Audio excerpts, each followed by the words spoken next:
Assalamualaikum warahmatullahi wabarakatuh. Di sini kami dari kelompok 20 kelas analisis dan visualisasi data teori I1 yang diajar oleh Pak Hendra. Di sini kami akan mempresentasikan hasil dari proyek UTS kami dengan paper yang berjudul Data Analysis and Visualization COVID-19 Case in India. Oke, next. Ya, jadi anggota kelompoknya yang pertama ada saya sendiri, Marvel Jeremia Putra Cahyadi dengan NIM akhiran 014 dan juga rekan saya.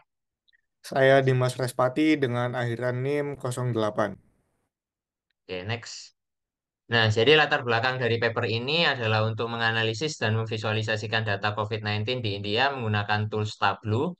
Jadi paper ini nanti berfokus pada metrik utama seperti jumlah total kasus, distribusi kasus berdasarkan kelompok umur dan jenis kelamin, serta jumlah kematian di berbagai negara bagian India.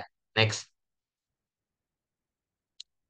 Nah, rumusan masalahnya di sini ada empat. Rumusan masalah yang pertama yaitu bagaimana memanfaatkan data COVID-19 di India untuk menghasilkan wawasan komprehensif terkait penyebaran virus dan distribusi demografisnya. Kemudian rumusan masalah yang kedua yaitu nanti bagaimana mengukur dan menganalisis tingkat kematian COVID-19 berdasarkan wilayah untuk mengidentifikasi daerah dengan fatalitas yang tinggi. Kemudian rumusan masalah yang ketiga yaitu bagaimana menilai efektivitas strategi pengujian serta ketersediaan laboratorium di seluruh wilayah India. Kemudian yang keempat yaitu bagaimana memvisualisasikan data vaksinasi dan progres kampanye vaksinasi secara interaktif untuk mendukung pengambilan keputusan selama pandemi. Next. Dan sini di tujuannya juga ada empat untuk menjawab dari rumusan masalah yang sebelumnya. Yang pertama yaitu untuk menganalisis dan memvisualisasikan data COVID-19 di India menggunakan Tableau untuk memberikan wawasan terkait penyebaran kasus, distribusi demografis, dan tingkat kematian. Yang kedua, memberikan gambaran interaktif tentang jumlah kasus, tingkat pengujian, serta ketersediaan laboratorium di berbagai negara bagian India. Yang ketiga, menyajikan data vaksinasi secara detail termasuk jumlah dosis yang diberikan dan cakupan vaksinasi di setiap wilayah. Dan yang keempat, mendukung pembuatan kebijakan peneliti dan masyarakat umum dalam merespon pandemi secara lebih efektif melalui visualisasi data yang mudah dipahami dan digunakan. Next. Dan untuk metodologi penelitiannya, di sini paper ini menggunakan Tableau untuk analisis data dan juga visualisasi datanya. Dan juga penelitian ini memanfaatkan dataset COVID-19 untuk membuat dashboard interaktif yang memungkinkan eksplorasi data secara real time. Visualisasi ini mencakup berbagai aspek seperti tingkat pengujian, kematian, dan kemajuan vaksinasi yang semuanya dirancang untuk memberikan wawasan mendalam dan mendukung pengambilan keputusan yang strategis. Next. Dan dataset yang digunakan dalam paper ini ada 6. Yang pertama yaitu COVID-19 dataset in India berisi 18.111 data. Dan ini berisi data harian mengenai jumlah kasus COVID-19, kematian, dan kesembuhan dari 30 Januari 2020 hingga 11 Agustus 2021. Nanti dataset ini digunakan untuk menganalisis dampak pandemi di berbagai negara bagian dan wilayah India. Kemudian dataset yang kedua ada state-wise testing details berisi 16.337 data.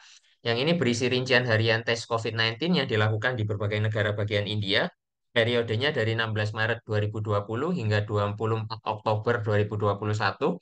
Dataset ini digunakan untuk mengukur upaya pengujian di setiap wilayah. Kemudian yang ketiga ada COVID-19 vaksin state-wise berisi 7.846 data. Dan ini berisi rincian harian vaksinasi COVID-19 yang dilakukan di setiap negara bagian India, periodenya dari 16 Januari 2021 hingga 13 Agustus 2021. Dataset ini untuk melacak pengembangan kampanye vaksinasi. Next. Dan untuk dataset yang keempat, di sini ada age group detail. Ini ada 10 data, dan nanti dataset ini tuh berisi umur dari penderita COVID-19 yang ada di India. Kemudian dataset yang ke 4, 5, yang kelima yaitu ICMR Testing Labs. Di sini ada 268 data. Dataset ini berisi informasi mengenai alamat dari lab testing per negara bagian yang ada di India. Kemudian dataset yang keenam, yang terakhir itu ada individual details. Ini berisi 28.183 data. Dan dataset ini nanti berisi informasi detail masyarakat yang ada di India. Next. Nah, selanjutnya ada analisis dan visualisasi dari dataset yang sudah saya jelaskan sebelumnya akan dijelaskan oleh teman saya. Kemudian untuk analisis dan visualisasi, yang pertama ada jumlah total kasus dan statusnya, di mana grafik menunjukkan jumlah kasus terkonfirmasi, sembuh, dan meninggal, dengan warna kurva biru mewakili kasus terkonfirmasi, serta kurva orange dan merah untuk jumlah sembuh dan meninggal. Dengan lebih dari 35 juta kasus terkonfirmasi di India, terlihat bahwa jumlah kematian mencapai ribuan, sementara sebagian besar kasus yang terkonfirmasi telah sembuh. Kemudian ada analisis kelompok usia, di mana pada diagram di sebelah kanan menunjukkan bahwa kelompok usia produktif paling terdampak dengan kelompok usia 20 sampai 29 tahun dengan persentase 24,86% dan 30 sampai 39 tahun dengan persentase 21,10% dan 40 sampai 49 tahun dengan persentase 16,18%. Lansia juga cukup terdampak dengan kelompok 60 sampai 69 tahun dengan persentase 12,86% dan 50 sampai 59 tahun dengan persentase 11,13%. Anak-anak dan remaja lebih sedikit terdampak dengan kelompok usia 10 sampai 19 tahun dengan persentase 3,90% dan 0 sampai 9 tahun dengan persentase 1,30%. Sehingga pada observasi ini menegaskan bahwa COVID-19 beresiko bagi semua kelompok usia, terutama pada lansia dan kelompok usia produktif. Kemudian ada jenis kelamin tanpa nilai yang hilang. Pada visualisasi ini menunjukkan bahwa 66,76% dari penderita COVID-19 di India adalah laki-laki, sedangkan 33,24% adalah perempuan, yang berarti laki-laki hampir 2 kali lebih mungkin terkena COVID-19 dibandingkan perempuan. Di sini kami ingin menjawab pertanyaan dari Pak Hendra, kenapa tidak ada 3 gender? Pada jurnal ini menegaskan bahwa di India hanya mengakui 2 gender, yaitu male dan female. Jadi untuk transgender tidak dimasukkan pada penelitian ini. Kemudian jumlah total kematian per negara bagian, yang dimana pada gambar di samping kanan menunjukkan jumlah total kematian akibat COVID-19 di setiap negara bagian India, dengan warna yang lebih gelap menandakan jumlah kematian yang lebih tinggi.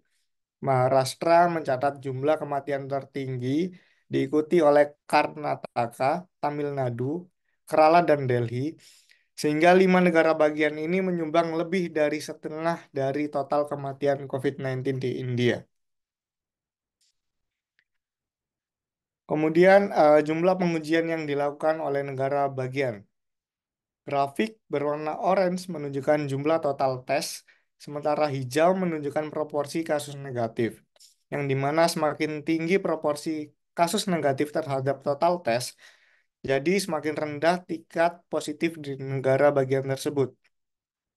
Grafik batang ini menunjukkan bahwa Uttar Pradesh merupakan negara bagian dengan jumlah tes terbanyak, diikuti oleh Andhra Pradesh dan Maharashtra.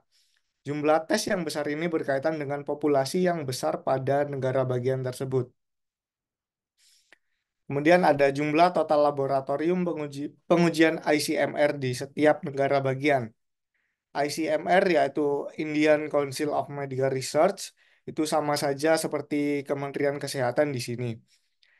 Di mana pada visualisasi ini menunjukkan bahwa detail pengujian COVID-19 yang termasuk metodologi dan gambaran infrastruktur pengujian, di mana grafik batang ini menunjukkan laboratorium pengujian yang disetujui oleh ICMR di setiap negara bagian, dengan Maharashtra memiliki jumlah laboratorium terbanyak, sehingga berkaitan dengan tingginya jumlah tes yang dilakukan pada negara bagian tersebut. Kemudian ada total dosis setiap vaksin. Untuk di India ini, dia menggunakan 3 vaksin. Yang pertama ada Covishield dengan jumlah pemakaian terbanyak, kemudian disusul oleh Covaxin, dan yang terakhir adalah Sputnik 5. Lalu ada jumlah dosis pertama dibandingkan dengan dosis kedua. Eh, Analisis mendetail mengenai distribusi dosis pertama dan kedua menunjukkan bahwa jumlah pemberian dosis pertama jauh lebih tinggi dibandingkan dosis kedua. Hal ini disebabkan oleh beberapa faktor seperti kurangnya kesadaran, keraguan terhadap dosis kedua akibat efek samping, kekhawatiran tentang keamanan vaksin dan kesulitan dalam menjadwalkan dosis kedua.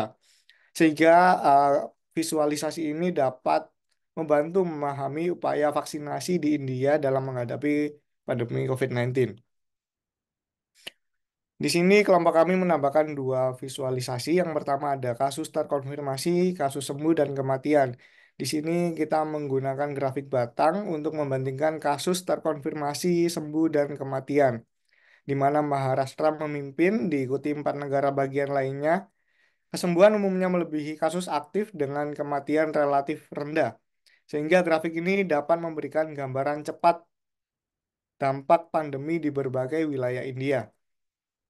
Untuk tambahan visualisasi yang terakhir yaitu jumlah total yang sembuh, di mana peta menunjukkan distribusi kesembuhan COVID-19 di India dengan 5 negara bagian utama, yaitu Maharashtra, Karnataka, Kerala, Andhra Pradesh atau Tamil Nadu, dan Uttar Pradesh atau Delhi, yang menyumbangkan lebih dari setengah total kesembuhan sebanyak 820.925. Wilayah timur laut seperti Nagaland, Manipur, dan Mizoram memiliki jumlah kesembuhan lebih rendah yang ditandai dengan warna hijau yang lebih terang. Untuk dashboard yang sesuai jurnal adalah sebagai berikut. Lalu ini adalah dashboard final setelah kami tambahkan dua tambahan visualisasi. Baik, jadi kesimpulannya dari paper ini dan juga tentang apa yang sudah kami tambahkan, yaitu analisis berbasis tools Tableau ini memberikan wawasan komprehensif tentang dampak COVID-19 di India dan juga untuk membantu memahami tren pandemi, distribusi demografis, dan efektivitas respons. Nah, visualisasi interaktif ini mengidentifikasi area kritis seperti negara bagian dengan tingkat kematian tinggi dan kelompok demografis paling rentan. Nah, dashboard Tableau ini menjadi alat yang berharga bagi pemangku kepentingan untuk membuat keputusan berbasis data yang menunjukkan kekuatan visualisasi dalam mengatasi kompleksitas situasi COVID-19 di India. Baik, jadi kurang lebihnya seperti itu presentasi dari kelompok kami. Mohon maaf apabila ada salah kata dan kekurangan. Nanti link YouTube untuk final UTS-nya akan kami tambahkan di halaman yang paling akhir. Kami akhiri. Wassalamualaikum warahmatullahi wabarakatuh.